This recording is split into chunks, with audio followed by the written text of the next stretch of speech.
أعوذ بالله من الشيطان الرجيم. Enggak?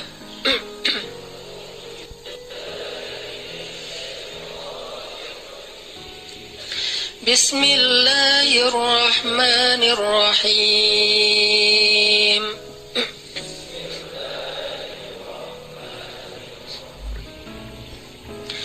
وإذا سألك عبادي عني فإني قريب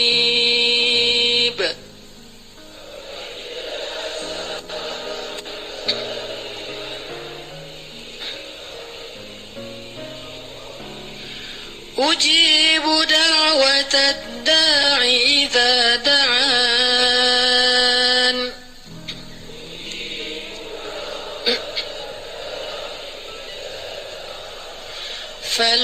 فليستجيبوا لي وليؤمنوا بي لعلهم يرشدون.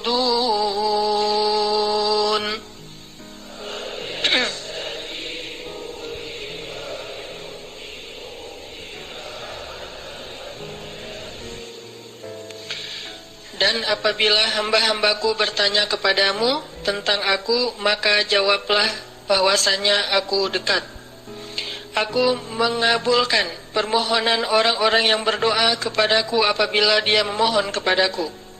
Maka hendaklah mereka memenuhi segala seruanku dan hendaklah mereka beriman kepadaku agar mereka selalu berada dalam kebenaran. Shadaqallahul azim.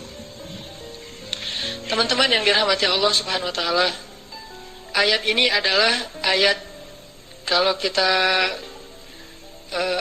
kasih judul, ayat ini tuh janji Allah kepada orang yang berdoa. Janji Allah kepada orang yang berdoa. Makanya doa itu benar-benar senjata orang mukmin, melebihi senjata apapun yang dimiliki oleh seseorang. Paling dahsyat itu kalau punya doa. Jadi kalau orang yakin kepada Allah, maka dan keyakinan dia kepada Allah lebih besar daripada keyakinan dia kepada apapun, maka selama dia masih bisa berdoa kepada Allah, dia tenang. Ada masalah dikit, oh ilahi. Ada masalah dikit, ilahi. Ada masalah dikit, Rabbi. Terus saja. Ada masalah sepele apapun, minta ke Allah. Ada masalah apapun, minta ke Allah. Dan kata Nabi, janganlah kalian menjadi lemah dalam berdoa, karena sesungguhnya tidak akan binasa seseorang selama dia masih berdoa kepada Allah. Itu hadis Nabi dari Aisyah. Janganlah kalian menjadi lemah dalam berdoa, artinya jadi pundung, jadi putus asa dalam berdoa, karena tidak akan binasa seseorang selama dia masih berdoa kepada Allah Subhanahu wa taala. Jadi kalau kita masih terus mengharap dan meminta kepada Allah, kita nggak akan binasa, kita nggak akan kalah, kita nggak akan rugi. Dan kata para ulama, segala sesuatu di dunia ini akan pergi dan tidak kembali. Ini clue penting nih, bisa dicatat.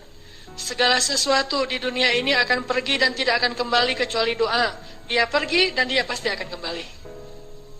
Segala sesuatu kalau udah pergi di dunia ini nggak akan kembali lagi. Kalau pergi di sini maksudnya pergi kepada Allah.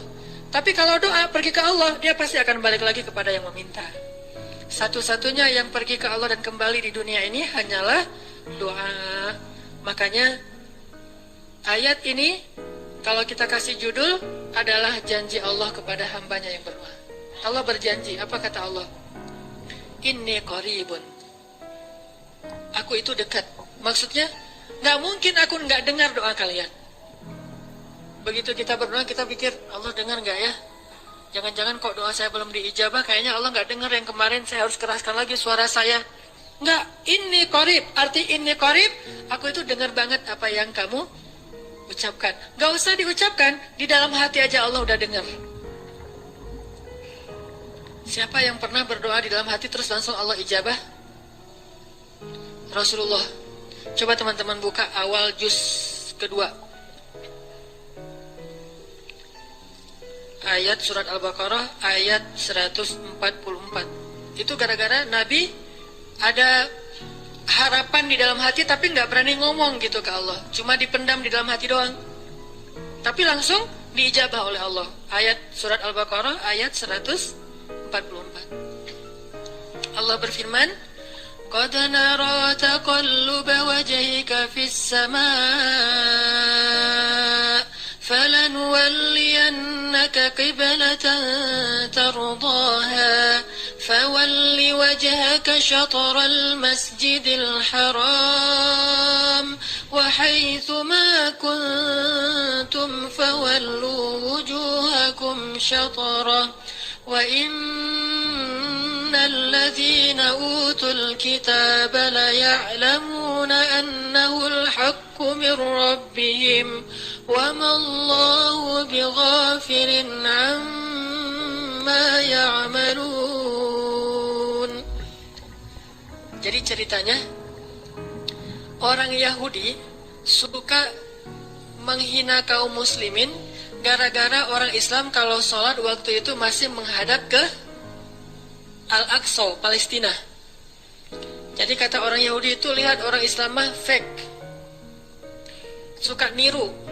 Kita sholat menghadap Al-Aqsa, mereka sholat menghadap Al-Aqsa. Berarti agama mereka itu adalah agama yang meniru agama kita, nggak original. Sering diperolok-olok, setiap kaum muslimin sholat dihina sama mereka. Akhirnya Nabi ngerasa sedih. Wah, gimana ya caranya? Sehingga setiap sore Nabi berdiri di suatu bukit, kemudian lihat ke langit. Cuman nggak ngomong, gini aja ke langit. Membatin, bayangin. Pernah nggak teman-teman membatin ke Allah? Ini yang harus kita coba lakukan. Belajar membatin kepada Allah. Itu romantis banget. Jadi duduk sendiri. Allah, ngomong gitu dalam hati. Dan yakinlah ini korek Allah tuh dengerin. Jangan pikir saya kayak ngomong sendiri, kayak orang kurang waras. Enggak, Allah itu mendengar. Jadi kita batin aja sama Allah, ngomong dalam hati. Ya Allah, saya tuh lagi gini, ada masalah. Ngomong dalam hati kita. Please Allah, please gitu ya. Nah, itu kalau kita membatin, inni qaribun wa asirru qaulakum aw ijharu bih innahu alimun bidzatis sudur.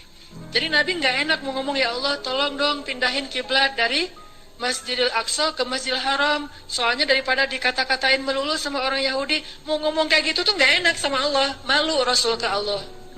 Masa kiblat aja minta dipindahin. Akhirnya Nabi cuma ngelihat ke langit aja tiap hari. Udah selesai pulang. Besok lihat lagi ke langit. Turunlah ayat ini. Sesungguhnya kami telah melihat bagaimana kamu selalu menengadahkan wajahmu ke langit. Maka kami palingkan kiblat ke arah yang kamu sukai. Coba lihat. Turun wahyu untuk merespon doa Nabi yang bahkan belum diverbalkan. Belum diucapkan dengan kata-kata, tapi Allah udah ngerespon. Ini kan keajaiban doa nih. Cuman kita seringnya ngerasa udah minta berkali-kali kok nggak dikasih-kasih. Kita belajar sekarang. Rasul nggak usah minta pakai verbal, cuman membatin doang dalam hati, Allah udah ngasih. Pernah nggak teman-teman ngerasa kayak gitu? Ada kepengen sesuatu, tiba-tiba terwujud. Pernah kan? Tapi kepengennya yang baik-baik. Pengen misalnya, aduh, saya pengen banget umroh, cuman mau ngomong kayak gitu mah, saya mah orangnya kayaknya nggak mungkin bisa umroh kalau ngandalin harta. Orangnya nggak mampu, kerjanya juga pas-pasan, gimana mau umroh, untuk makan aja susah. Tapi pengen banget dalam hati kita.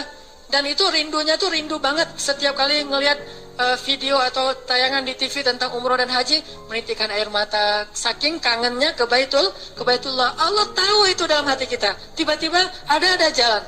Ada aja jalannya. Dan bisa dikasih sedekah, bisa juga hadiah, bisa juga door prize, bisa juga macam-macam. Pokoknya ada jalan aja, tiba-tiba bisa umroh. Dan saya sering banget membawa orang umroh. Di antara jamaah itu selalu ada satu atau dua orang yang umrohnya itu miracle, keajaiban dari Allah. Ketika saya cari tahu alasannya apa, ternyata emang dia dari dulu pengen banget umroh, cuman nggak bisa ngandelin hartanya. Allah kasih jalan yang lain. Bukankah Allah itu memampukan yang diundang, bukan mengundang yang mampu? Kan itu yang sering kita dengar kan? Allah tidak mengundang yang mampu, tetapi memampukan yang diundang. Kalau udah Allah undang, pasti mampu. Kalau Allah nggak undang, walaupun dia mampu, nggak akan bisa.